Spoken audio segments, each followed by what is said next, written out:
Hey everybody, welcome to Pop Culture Philosophers. I'm Rockin Robbie Billups, and it's time for my top 10 comic books of the week.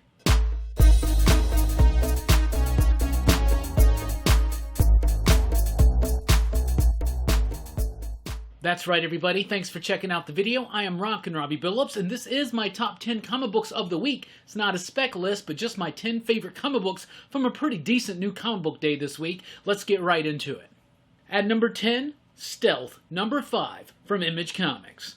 Stealth has been a pretty solid book, and usually superhero stuff on an indie scale is alright. The market's already super saturated with superhero stuff. Do we really need independent comic books to tackle superheroes? Well, if they can all be like Stealth, then 100% yes. Mike Costa does a great job delivering the characterization, making you feel for the characters involved in the story. It's about a young man and his father. His father is kind of going through dementia, slowly losing his grasp in his mind and things like that. But he's also a superhero named Stealth, and that can result in a very dangerous situation. Nate Bellegarde, the artwork is fire in this book. It's clean, it's precise, it handles dynamic action incredibly well, and it's enhanced by Tamara Bonvillain's coloring. This is a really great book. A lot of people have been responding very well to it, and I'm loving it. It's only got one issue left to go, but I'm hoping it's going to go out with a bang. In this issue, you get a little bit of backstory about the villain. You get a little bit more of the story ramping up towards that conclusion. I hope it continues on after it, because it's been dope. At number 9, Cyberpunk 2077, Trauma Team, number 1, from Dark Horse Comics. So Cyberpunk 2077 Trauma Team is based on an upcoming video game, Cyberpunk. You know me, I do not stay plugged in, no pun intended, into the current modern video game worlds. In fact, if it's not on NES or SNES or Sega Genesis, I probably haven't really played it or have much interest in it. However, this book was pretty dope. I thought it was really good. I usually stay away, I should say, from books that are based on video games. They just don't usually do much for me. But I was very excited that I'd check this one out. It's got a pretty solid story. It's written by Cullen Bunn. He knows how to write comics. He knows how to handle the pace. And all that is done excellently well in this issue. But it's the artwork. The artwork is amazing. It's Miguel Valderrama. Fantastic artwork, gritty, textured, really filling out this world. And then Jason Wordie on the coloring, gritty, textured, realistic, unrealistic, popping. That's exactly what the artwork in Cyberpunk does. To me, it was more of a highlight than the story, but the story was intriguing, and it's got a great hook and turn at the end that has me wanting to come back for more. It's a video game adaptation that I really liked. At number 8, Dark Knight's Death Metal Trinity Crisis, number 1, from DC Comics. Death Metal Trinity Crisis is a one-shot tie-in to Death Metal that's pretty much near essential. This is written by Scott Snyder with artwork by Francis Manapool, and this takes the story a little bit further from Death Metal number 3. Now, in September, we have no new issue of Death Metal. It's a skip month. But we have these one-shots, and this was the first one, and it was great. It's got nice callbacks to all 3 of the major Crisis events: Crisis on Infinite Earths, Infinite Crisis, and Final Crisis. Scott Snyder does a great job of making something not 100% essential to the Death Metal arc, but definitely like 95% essential, because when Death Metal number 4 starts, I guarantee you it's going to be picking up where this ends, and it ends in a very crazy, excessively awesome way, and I loved it. Francis Manapool, I love his artwork. This isn't quite as clean and crisp as some work that we've seen from him, but it's still nice to see his artwork, especially with all these throwbacks to the previous Crisis events, and I'm loving it. Right now, Death Metal is killing it for me as an event with the tie-ins, and I'm just super freaking excited anytime a Death Metal anything comes out, and it shows. At number 7, Bill and Ted Are Doomed, number 1, from Dark Horse Comics. You know, here at PCP, we have been head over heels about Bill and Ted for the entire last month. This comic book is no exception. I loved it. It's written by Evan Dorkin, and Evan Dorkin did all the original Marvel Bill and Ted comic books back in the day, so that's a nice, cool throwback right there. Roger Langridge does a great job of having his own style, but kind of mimicking a little bit about what Evan Dorkin was doing back in the 90s. And you also have co-creator of Bill and Ted and the co-writer of the films, Ed Solomon, consulting. This This is a perfect bridge between Bogus Journey and Face the Music. So if you're a Bill and Ted fan like I am, I definitely encourage you to check it out. The voices ring so true. Evan Dorkin has always been able to handle that. The dialogue, it feels almost like Chris and Ed wrote this instead of Evan. Evan does a great job. The artwork is cool, a bit cartoony. It's got a very animated type style to it, but it fits the tone and free-flowing nature of the book. I love it. If you're into Bill and Ted, this is a must-read, and like I said, it bridges the gap between Bogus Journey and Face the Music. What happened to the Wild Stallions? How do they break apart from death? What's going on with them writing the song that unites the world? All that stuff gets built up in here, and of course, it's going to lead us to a point where Face the Music happens. Bill and Ted, all three movies are great, the comic books are great, and this is another great one. At number 6, Stargazer #1 from Mad Cave Studios. Stargazer #1 may just be the best Mad Cave debut issue I have ever read.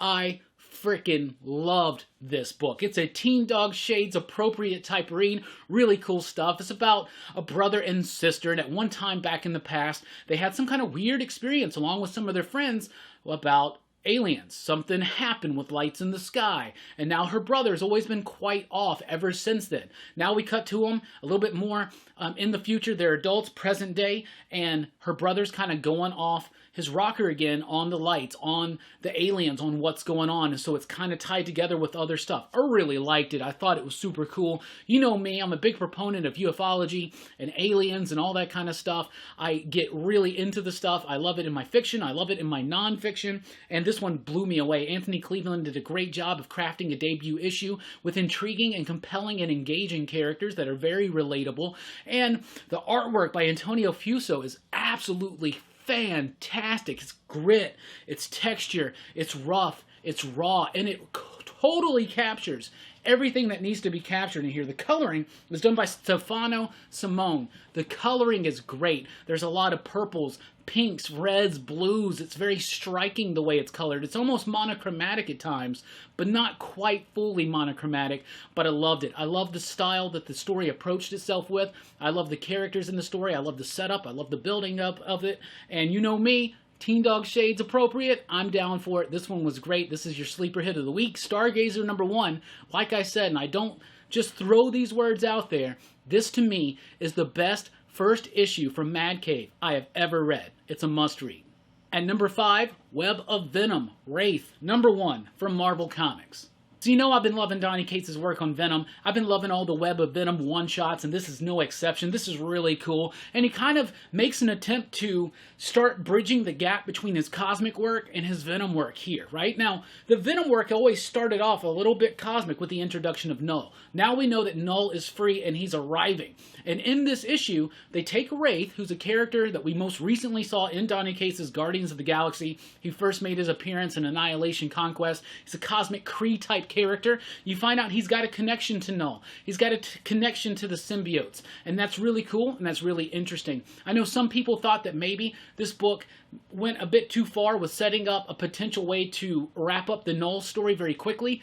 I don't think that was quite the case, but it does have a major revelation that is going to lead into some stuff. And Bob from Everything Comics was talking to me earlier today, and he's got some really great ideas about what's actually going on in this book. And if you've never checked out Everything Comics, you definitely should. The artwork by Villanova is fantastic. The coloring by Dean White, I believe, is absolutely fantastic. It's beautiful. It's got texture to it. It's got this darkness to it, and it really helps carry forth the story, because overall it's a pretty decent story. It lets you know who Wraith is and what his connection to Null and the upcoming Venom arc is, and it handles it in a pretty decent way. But the artwork is what really drew me in here. White's coloring on Villanova's line work, it was exceptionally cool, very badass. Everything we've come to expect from what Cates has been doing with Venom, this is no exception. If you like the Venom stuff, you definitely need to check this one out.